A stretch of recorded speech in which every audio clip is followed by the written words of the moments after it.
Como o pastor Marcos falou, nós estamos começando hoje uma série que ela promete muito. Nós vamos falar sobre sonhando com Deus, não no aspecto de sonhos naturais, mas no aspecto de acreditar em toda a grandeza e beleza de um plano, de uma pessoa inteligente, altamente estratégica e que não te fez por acaso. Você pode dizer para você mesmo, diz assim: eu não sou obra do acaso. Você pode dizer para a pessoa que está do seu lado, fala para ele, você não é obra do acaso. Você acredita de fato nisso ou você acha que isso é só para te comover nessa manhã? Sonhando com Deus tem muito a ver com um propósito. Qual é o propósito para o qual eu e você nascemos? Qual é o propósito para o qual Deus estabeleceu a igreja dele aqui na terra? Qual é a razão de tudo existir? Qual é o sentido de vivermos? Você não pode acreditar que Deus fez você apenas para trabalhar, para pagar os seus boletos. Não estou dizendo que você não deva pagar os boletos. Se você quiser alguns, não está tendo boleto suficiente, eu tenho alguns para mandar para sua casa. Amém? Amém? Sonhar com Deus tem a ver com propósito. Diga propósito. Irmãos, isso nos leva então a entender que é preciso acreditar no que Deus pensa a respeito de cada um de nós. É preciso que eu e você, então, tenhamos uma consciência, primeiramente, muito clara do que Ele espera de nós. E depois nós precisamos, então, acreditar naquilo que Ele espera de nós. Uma coisa é você sonhar, uma coisa é você entender que Deus teve um sonho, mas se você não acreditar que você faz parte desse sonho e que Deus quer que você participe desse sonho com Ele, é apenas um sonho. E aquilo vai ficar apenas na lembrança. O pessoal dos Youngers pode descer para o seu culto ali com o Charles e a Camila. Queria ler um texto, Atos capítulo 2, verso 17. Eu vou começar a falar algo aqui que pode ser que eu não consiga terminar. Eu vou construir aqui, então, uma linha de pensamento. E eu preciso que você guarde muito que nós vamos falar aqui, porque nós vamos precisar disso nas próximas palavras.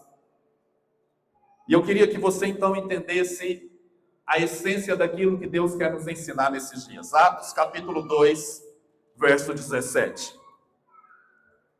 E acontecerá nos últimos dias, diz o Senhor, que derramarei do meu espírito sobre toda a carne.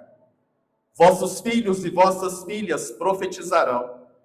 Vossos jovens terão visões e sonharão vossos velhos. A gente precisa entender primeiro o contexto desta passagem, porque se na sua Bíblia física aí, porque a maioria das Bíblias por aplicativo, elas não trazem essa divisão, mas na sua Bíblia física, se você a tiver, possivelmente vai estar falando sobre o discurso de Pedro. Pedro, então, ele vai fazer um discurso logo depois que Jesus, ele passa pela ressurreição, e os discípulos, então, começam a inaugurar uma nova era, um novo tempo, uma nova estação. E Pedro havia sido despertado por Deus para receber uma revelação do que seria a igreja de Deus. Pedro, então, ele está citando aqui uma passagem do livro de Joel. E aí a gente precisa entender que o livro de Joel está lá no Velho Testamento, quando Joel está profetizando algo que também aconteceria na vinda de Jesus. Então, Joel também estava profetizando um novo tempo e uma nova estação. E aí Pedro, então, faz esse recorte da palavra de Joel e ele traz, então, agora para essa declaração. O que eu e você precisamos entender, irmãos, é que em todo momento da história, quando Deus está trazendo uma nova estação, ele vai nos fazer lembrar do sonho dele para nós. Ele vai nos fazer ter a convicção de que um dia ele sonhou conosco e um dia ele nos colocou inseridos dentro desse sonho. E eu quero então aqui avançar em cima disso. Amém? Pedro então ele cita essa passagem de Joel, aonde ele fala que vossos filhos e vossas filhas profetizarão, vossos jovens terão visões e sonharão vossos velhos. Só aqui daria para a gente fazer vários recortes dessa palavra e dividir isso em fases da nossa vida, onde nós precisamos experimentar a porção nova que Deus tem para cada um de nós. O que eu quero dizer para vocês é que esta série ela tem a ver com uma cultura que queremos estabelecer aqui nessa igreja. Diga, cultura. Cultura não é algo que se estabelece do dia para a noite, não é algo que se estabelece com uma palavra.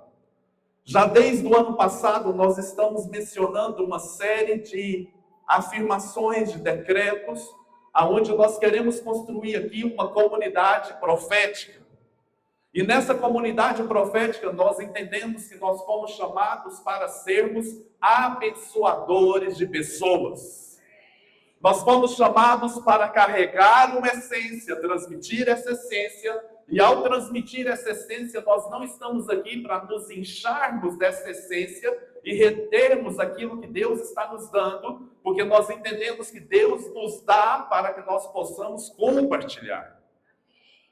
E eu quero dizer para você que você tem toda a liberdade de ser um profeta na vida da pessoa que está do seu lado. Mas nós não estamos falando daquela onda profética que vivemos no passado, aonde as pessoas apontavam talvez os erros, apontavam talvez situações da vida da pessoa como algo tão sobrenatural. Nós estamos falando de um mover profético onde a própria palavra se encarrega de se fazer cumprir na vida da pessoa. Aonde eu e você precisamos entender que já existe uma profecia, ou melhor dizendo, já existem várias profecias que foram liberadas sobre mim e você, e elas precisam então serem liberadas através de um decreto profético para que elas se cumpram na nossa vida. Nós vamos encerrar essa palavra de hoje citando um texto que Deus deu para a Ida no decorrer dessa semana e que nós queremos fazer dele um decreto nos próximos dias. Agora, por que eu estou dizendo isso para vocês, irmãos? Porque sonhar com Deus é sonhar com uma cultura até que ela seja estabelecida. Amém? Eu confesso para os irmãos que eu estou vivendo um turbilhão de coisas e nós estamos experimentando verdadeiramente algo novo aqui na nossa igreja. Eu sou suspeito para falar, mas quarta-feira passada nós tivemos talvez uma das melhores aulas que já tivemos aqui na igreja. Quem estava aqui? Estávamos falando de Apocalipse, capítulo 12. E é tão interessante que quando você vai estudar Apocalipse, muitas pessoas querem decifrar códigos, querem decifrar quais são os significados dos 7 chifres, das 7 bestas, das 7 trombetas, dos 7 selos. E existe ali uma riqueza de mensagem que foi colocada pelo próprio Deus para nós, para esse tempo. E nós falávamos então sobre Apocalipse capítulo 12, de uma mensagem que Deus deixou muito clara ali para nós. E eu quero que você entenda que a nossa missão como crentes, irmãos, não é participar de uma comunidade simplesmente porque fomos salvos do pecado, fomos salvos de um mundo que tem talvez assediado a muitos, que talvez ainda tenha encantado a muitos, e nós não podemos nos dar ao direito de achar que somos melhores do que essas pessoas que ainda permanecem no mundo. Isso não nos faz melhores do que ninguém. Porque muitas vezes nós podemos agir de uma maneira que nem percebemos que estamos agindo erroneamente. E eu não estou aqui querendo dizer que devemos ser descompromissados com o evangelho que transforma a vida de alguém. Mas quantas vezes eu e você não podemos criar uma cultura errada, baseada no fundamento de que pelo fato de que fomos alcançados pelo poder do evangelho, nos tornamos melhores do que aquelas pessoas que estão lá fora. E aí então nos esquecemos que Deus ama tanto eles como nos ama. Que Deus tem um propósito tanto pela vida deles que nem sequer ainda encontraram com Deus, como tem pela sua vida.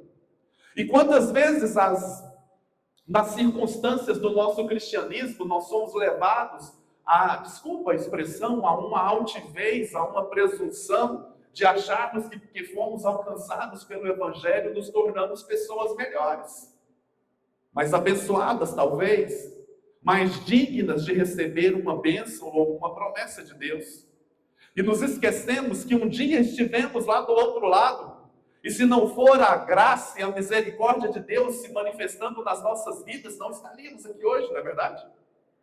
Se não fosse talvez alguém dobrando o seu joelho por nós, intercedendo, que talvez você nem saiba quantas vezes essa pessoa fez isso, você não estaria aqui hoje. Então deixa eu te dizer algo. Deus não é evangélico. Deus não é crente. E Deus não é membro da luz flamboyante. Deus, ele é eterno. E ele é rei para sempre. E ele tem um reino que ele quer implantar nessa terra. E para que isso aconteça, graças a Deus, ele conta comigo e com você. Sim ou não, irmãos? Deus poderia estralar o dedo e fazer o reino dele se manifestar? Se nós acreditarmos nessa potência, nesse poder extraordinário de Deus, é óbvio que sim. O que vamos construir então aqui agora é uma cultura de pensamento de reino. E eu quero dizer para vocês que como igreja, como líder dessa igreja, nós não queremos uma igreja umbiguista. O que é isso, pastor? Nós não queremos uma igreja que pense só em nós mesmos, nós queremos uma igreja para o reino. E uma igreja para o reino, ela transcende as paredes de um prédio local, ela transcende a alcançar pessoas visando um enchimento a qualquer custo dos nossos cultos. Pensar numa igreja para o reino é pensar numa igreja que alcança pessoas sem segundas intenções. Deixa eu te levar a uma reflexão. Quando eu, como pastor, desafio você a falar do Evangelho para alguém, será que eu estou querendo encher a minha igreja ou será que eu estou querendo levar a pessoa para o céu? Entende o que eu estou falando, irmãos? Porque às vezes a intenção é maravilhosa, mas a motivação se torna tão desconfortável que Deus talvez se afaste daquilo. Porque Deus ele tem compromisso com o reino, não com uma igreja local. E veja bem, eu não estou desmerecendo o poder de uma igreja local. Eu não estou desmerecendo o poder que existe nesse ajuntamento nosso aqui como cristãos.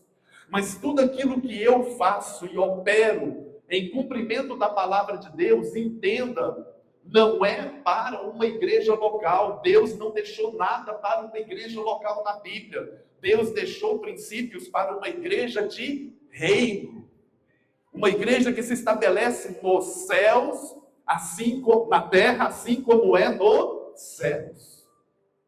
Então, irmãos, viver o evangelho, ele não pode ser um evangelho baseado na minha presunção de achar que eu sou melhor ou pior, ou seja lá o que for, do que as pessoas que estão à minha volta. Até mesmo ao falar do Evangelho de Deus, eu preciso então ter discernimento de qual é o propósito que Deus está me levantando para falar desse Evangelho para alguém. E aí eu preciso entender que eu, como pastor, não alcanço as pessoas que você alcança na sua área de atuação.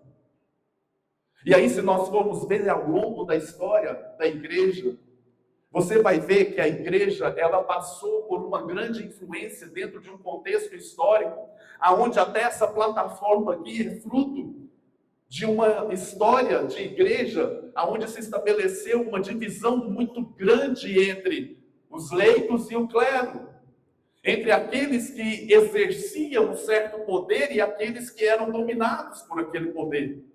Mas não é o evangelho do reino. E você vai ver isso se manifestando lá em Jesus, onde as pessoas queriam um Messias que se posicionasse como aquele que colocasse uma barreira entre o povo, e ele fez questão de se relacionar com pessoas que eram desprovidas de qualquer relacionamento na sociedade.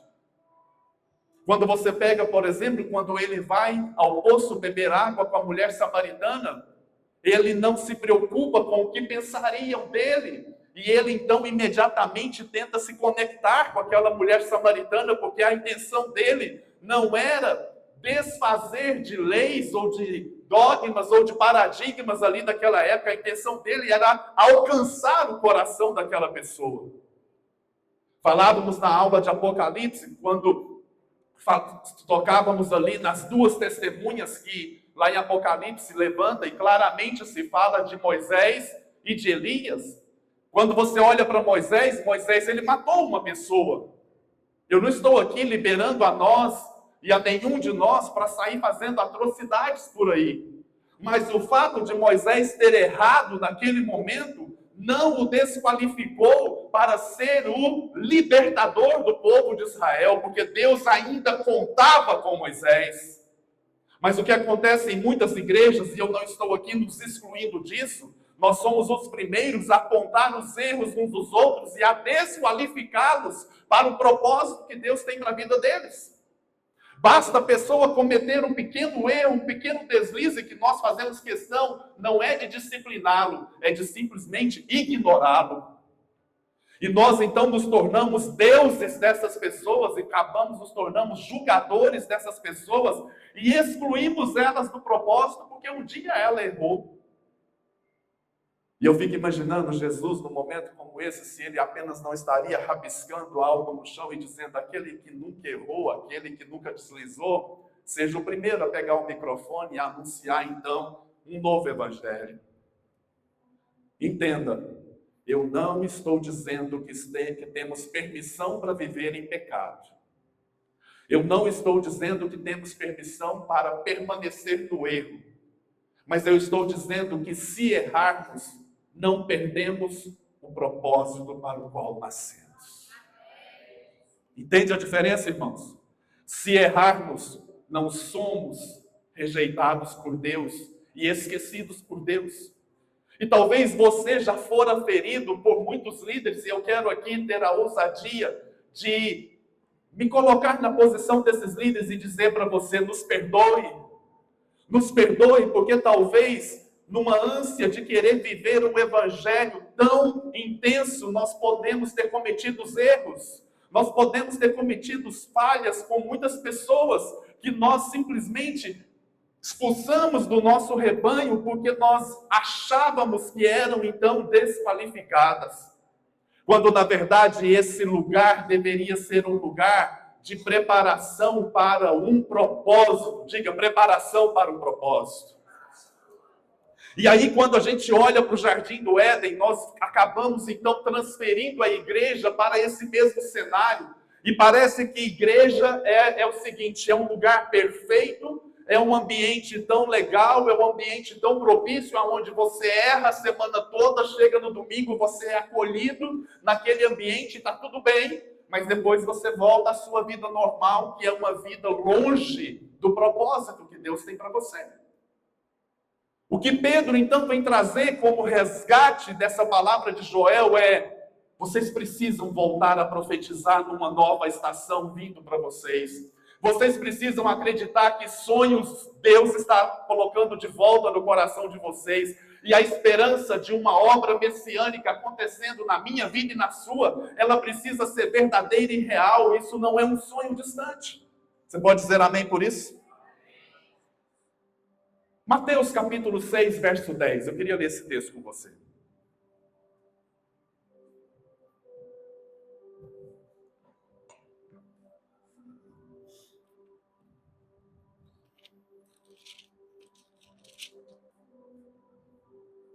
Venha o teu reino, faça-se a tua vontade, assim na terra como no céu. Vamos ler de novo? Venha o teu reino, faça-se a tua vontade, assim na terra como no céu. Irmãos, nós precisamos entender algo. Essa oração foi a oração que Jesus ensinou aos seus discípulos, aonde ele estava dizendo: olha, eu vou ensinar vocês como é que vocês devem orar. Infelizmente, muitas pessoas pegaram dessa oração e fizeram dela a única oração da vida, mas Jesus estava ensinando um padrão, um estilo de oração. Será que Jesus ensinou os discípulos a orar: venha o teu reino, faça-se a tua vontade, assim na terra como no céu, preparando eles para um futuro, quando o Messias viria para trazer uma manifestação de glória através do arrebatamento da igreja? Porque muitas pessoas acreditam que venha o teu reino é algo futuro. E eu preciso que você entenda que venha o teu reino é para agora. O que Jesus estava querendo dizer para os discípulos era: vocês precisam entender que através da oração, vocês têm o poder de atrair o reino dos céus para a terra. Você não está entendendo o que eu estou te dizendo? Jesus estava ensinando ali: olha, eu vou ensinar vocês como orar. Pai nosso que estás no céu. Primeiro, um resgate de paternidade. Santificado seja o teu nome, segundo o estilo de vida que eu e você precisamos ter. Terceiro, venha o teu reino, faça-se a tua vontade, assim na terra. Ou seja, na terra a vontade de Deus vai ser feita como ela deveria ser feita no... Isso é para agora, irmãos. É hoje, é nesse exato momento. Eu e você precisamos entender que o propósito de Deus em estabelecer a igreja nada mais é do que trazer o reino dos céus para a terra. Como que você faz isso, pastor? Nós vamos caminhar então, e aí nós vamos entender que nós estamos num processo. Você vai ver ao longo da Bíblia que depois Deus vai falando o seguinte: olha, vocês devem curar os enfermos, vocês devem abençoar as pessoas, vocês devem fazer milagres, vocês devem cuidar dos pobres e das viúvas. E para muitas pessoas essa se tornou então a missão maior. Mas essa é a missão secundária. Qual é a missão maior? Venha o teu reino, faça-se a tua vontade no céu, na terra como no céu. Para nós entendermos então esse propósito, eu quero ir lá no começo de tudo, Gênesis capítulo 1, verso 28.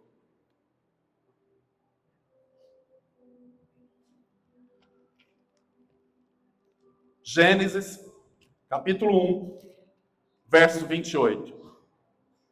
E Deus os abençoou. É a primeira menção de uma bênção de Deus sobre o homem e a mulher. E isso tem um significado muito importante. É a primeira menção da palavra abençoado seja você. Como foi que Deus abençoou então o homem e a mulher? Estão nas palavras seguintes. Quais sejam? Sede fecundos, multiplicai-vos, enchei a terra, sujeitai-a e dominai sobre todos os seres da terra. Então entenda algo muito importante, irmãos. Quando Deus formou o homem e a mulher, Ele não estava olhando especificamente para Adão e Eva. Ele estava olhando para mim e para você, é a humanidade. Quando Deus então forma o homem e a mulher, Ele libera uma bênção sobre o homem e a mulher que estava relacionada com uma posição desse homem e a mulher. Primeiro, diga, frutificai. É eu e você levar uma vida aonde os nossos trabalhos, aonde aquilo que realizamos no nosso dia a dia contribui para o bem-estar geral da terra. Você acha que alguém planta um pé de manga só para ele? Você acha que alguém planta uma jabuticabeira só para ele, por mais guloso que ele seja? É para abençoar outras pessoas. Então, quando a Bíblia fala que eu e você precisamos frutificar, nós precisamos entender que passa pelo nosso propósito de sermos filhos de Deus, abençoar pessoas. Você nasceu para abençoar pessoas. Aí você fala: mas eu estou muito mal, eu estou passando por uma situação difícil, eu não dou conta. Deus te fez para você ser um abençoador de pessoas. Amém, irmãos? Por mais que você não esteja no seu dia legal, e eu vou te dizer uma coisa, é nesses dias que normalmente Deus mais nos usa.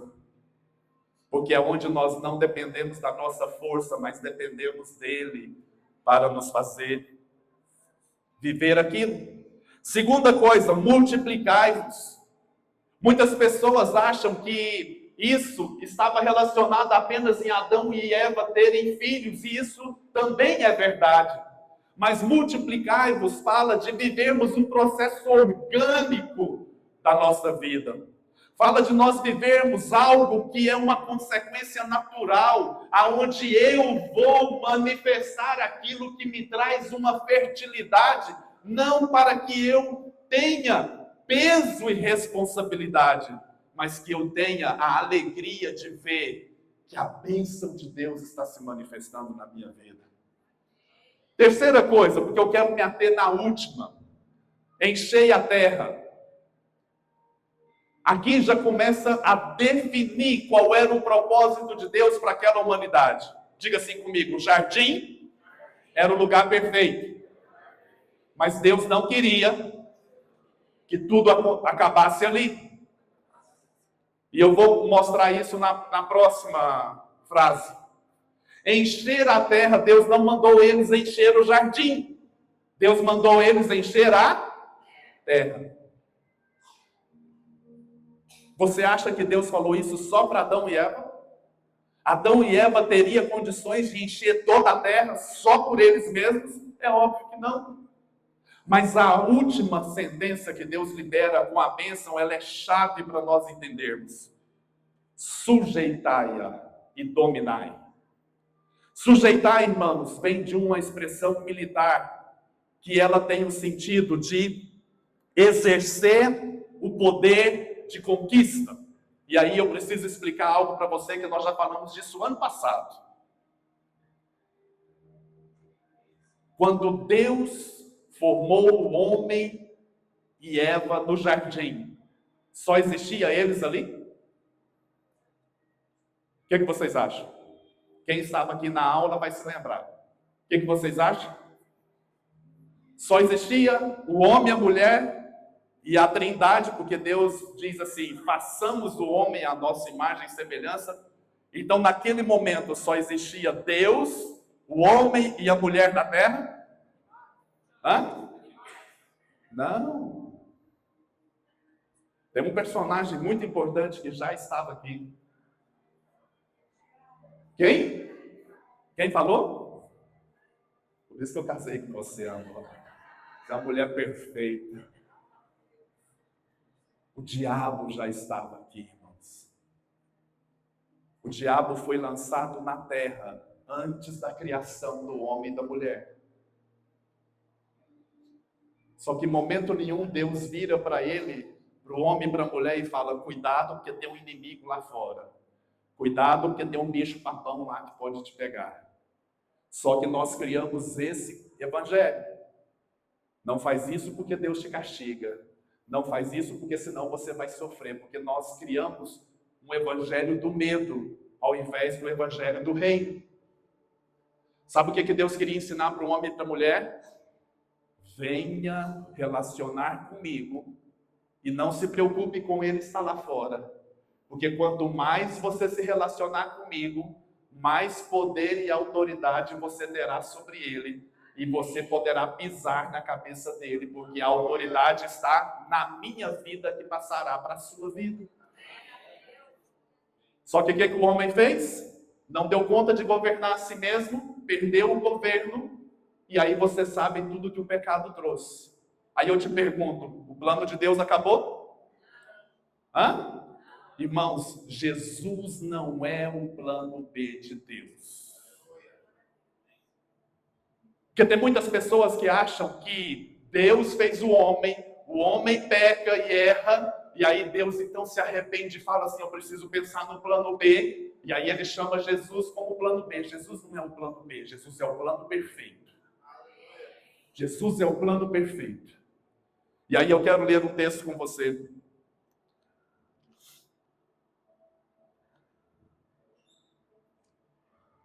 Seu relógio está certo? Se der tempo eu falo tudo, se não fica para domingo que vem. Mateus capítulo 16. Mateus capítulo 16, verso 19. Isso daqui precisa entrar na sua cabeça. Se você sair daqui hoje com essa revelação, eu me dou por satisfeito. Mateus capítulo 16, verso 19. Dar-te-ei as chaves do reino dos céus.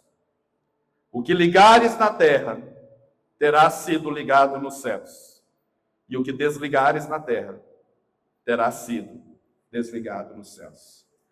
Para quem é que Jesus falou isso? Para quem é que Jesus falou isso, irmãos? Para quem é que Jesus falou isso, irmãos? Para a igreja. Jesus está respondendo a uma resposta que Pedro deu. Tu és o Cristo, o Filho do Deus vivo. Aí Jesus fala, não foi carne nem sangue que te revelou, mas foi o próprio Espírito.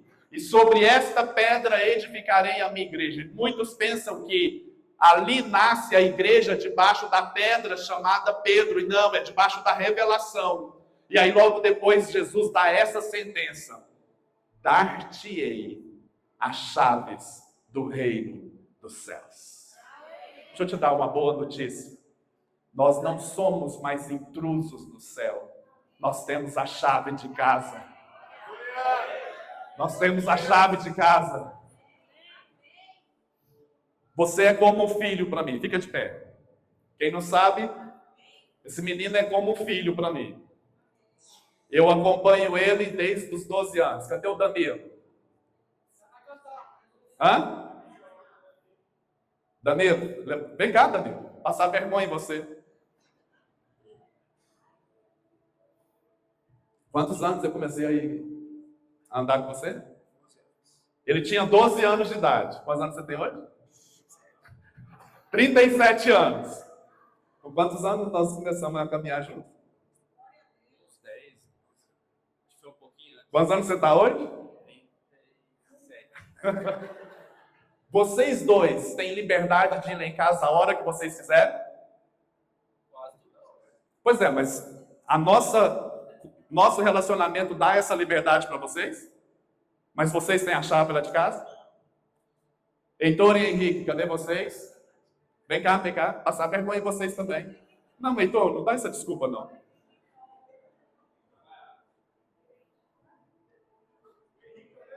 Vem cá, Henrique. Amor, para com isso. Olha ela querendo poupar ele de passar vergonha. Quando eu falo, irmão, chega aqui. Quando eu falo que eu os tenho como filhos, eu os tenho como filhos. Mas esses dois são meus filhos verdadeiros. Vocês têm a chave lá de casa? E do carro.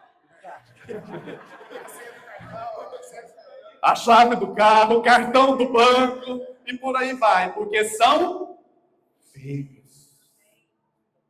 Sabe qual é o problema, irmãos? Tem muitas pessoas na igreja, como Marcos e o Danilo, se sentem plenamente satisfeitos apenas em saber que eu os vejo como filhos, mas não têm a chave de casa. E o que Jesus está dizendo aqui para Pedro é: dar-te-ei as chaves do reino dos céus. Isso significa que você pode entrar a qualquer hora. Sabe o que eles fazem? Faz a bagunça, então deixa a bagunça para mim arrumar. Fala assim, isso que é pai bom. Fala isso que é pai bom. É Deus. Não é que nós somos autorizados a fazer bagunça, mas é que nós temos um pai que disse para nós: você pode entrar a hora que você quiser. Sonhar com Deus é entender que eu posso entrar a hora que eu quiser. Não é para receber bênçãos, isso é muito pouco, irmãos. Nós estamos querendo estabelecer um relacionamento com Deus apenas em: Senhor, me dá isso, faz isso por mim. E o que Ele quer é: pega a chave, pega o meu reino e manifeste o meu reino na terra. Pega a chave, pega o meu reino e mostre para as pessoas quem é o Pai bom que você tem. Uma coisa é o Danilo e o Marcos falar bem de mim. Eles dois não precisam falar nada, porque eles sabem que eu sou o Pai bom. Sou ou não sou? Pode sentar. Você está entendendo o que eu estou te dizendo? Eu estou te dizendo que sonhar com Deus é muito mais do que ficar ali pensando nas benesses que Ele possa nos dar. Sonhar com Deus é entender que Ele está dizendo: eu preciso de você. João, eu preciso de você, meu filho. Preciso de você, não é aqui na igreja, não. Preciso de você lá na academia. Preciso de você lá na sua casa. Preciso de você com seus amigos, porque os seus amigos você consegue alcançar o coração deles, que eu nunca vou alcançar. Então, irmãos, quando eu digo que sonhar com Deus é voltar ao propósito, eu preciso entender o que é que Deus deu a bênção para o homem e para a mulher ali. É porque Deus queria que eles fossem abençoados no jardim? Só que nós pensamos isso. Nós pensamos que a bênção de Deus é só aqui na igreja. Nós pensamos que aqui é lugar de me dá, me dá, me dá, me dá, me dá, me dá. E sabe o que Deus faz? Te dá. Porque lá no fundo, Ele acredita que um dia a sua chave vai virar. E você vai entender que o propósito original de Deus era o jardim do Éden. Era crescer, crescer, crescer, crescer, crescer, até toda a terra ficar cheia da glória de Deus. O plano mudou? Quem é que entra agora em cena? Diga eu. A igreja. Vamos voltar lá para o jardim? É Deus dizendo para nós: igreja do século 21, igreja de 2024, frutificai-vos, multiplicai-vos, enchei a terra e dominai, conquistai o reino de Deus e manifestai esse reino aqui na terra. Como? Relacionamento comigo. Relacionamento, irmãos. E aí eu e você precisamos entender que sonhar com Deus, primeiramente passa por entender que a primeira oração que Ele nos ensina é possível acreditar que eu fui chamado, mais do que receber bênção, eu fui chamado para atrair o reino dos céus na terra. Eu fui chamado para, por onde eu passar, o reino de Deus se manifestar. Por onde eu passar, a glória de Deus vai ser manifesta. Por onde eu passar, a glória de Deus vai tocar as pessoas, porque eu estou carregando Ele comigo. Ah, você tinha que dar um amém bem maior. Bem maior.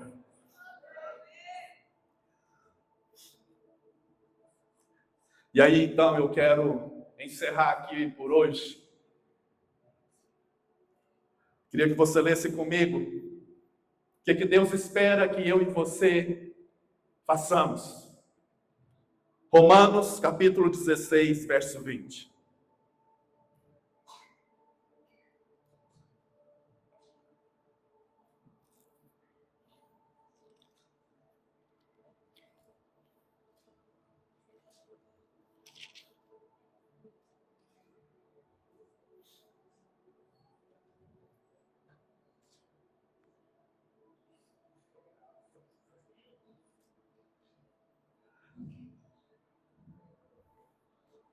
E o Deus da paz, em breve,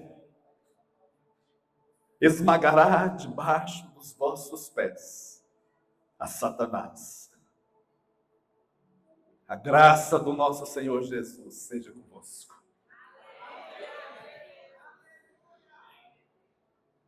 Sabe o que Deus está falando aqui, irmãos, através de Paulo, nessa carta aos Romanos? Deus não quer apenas te salvar. Deus não quer apenas que você vá para o céu. Deus quer que você traga os céus para a terra. Deus quer que você traga o reino dos céus para a terra.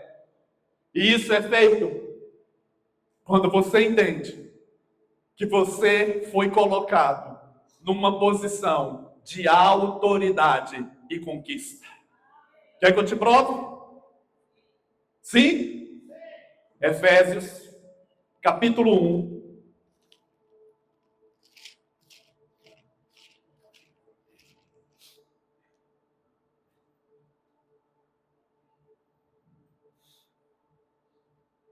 Vou ler capítulo 1 e o capítulo 2. Efésios capítulo 1, verso 3 diz assim: Bendito Deus e Pai de nosso Senhor Jesus Cristo, que nos tem abençoado com toda sorte de bênção espiritual nas regiões celestiais em Cristo. Assim como nos escolheu nele antes da fundação do mundo para sermos santos e irrepreensíveis perante ele em amor, nos predestinou para ele para a adoção de filhos, por meio de Jesus Cristo, segundo o beneplácito, a aprovação de sua vontade. Vire a página da sua Bíblia, capítulo 2, verso 4. Mas Deus, sendo rico em misericórdia, por causa do grande amor com que nos amou, e estando nós mortos em nossos delitos e pecados, nos deu vida juntamente com Cristo. Pela graça sois salvos. E juntamente com ele nos ressuscitou e nos fez assentar nos lugares celestiais em Cristo Jesus. Eu não vou ensinar nenhuma heresia para você. A grande questão é que nós não acreditamos nisso daqui. Porque o que esse texto de Efésios está dizendo é que mais do que manifestar a misericórdia e a graça dele sobre as nossas vidas, Deus nos pega e nos coloca na mesma posição de Jesus. Não, você não entendeu. A gente vive isso, irmãos? Na real, a gente vive essa verdade? Olha só o que aqui diz. E estando nós mortos em nossos delitos e pecados, nos deu vida juntamente com Cristo, pela graça sois salvos. E juntamente com ele nos ressuscitou e nos fez assentar nos lugares celestiais em Cristo Jesus, para mostrar nos séculos vindouros a suprema riqueza da sua graça para conosco em Cristo Jesus. Porque pela graça sois salvos mediante a fé, e isto não vem de vós, é dom de Deus. Sabe o que ele fez? Mais do que te perdoar os pecados, ele te coloca agora numa posição de governo e autoridade e conquista, aonde ele está dizendo para nós o seguinte: igreja, espalhe a glória do jardim. Igreja, espalhe a minha glória na terra. Igreja, espalhe o meu poder por onde você passar. Ser igreja aqui é espetacular. Ser igreja lá fora é maravilhoso. É sermos manifestantes desse poder e autoridade que Deus nos deu para trazer o reino dos céus e se manifestar na terra.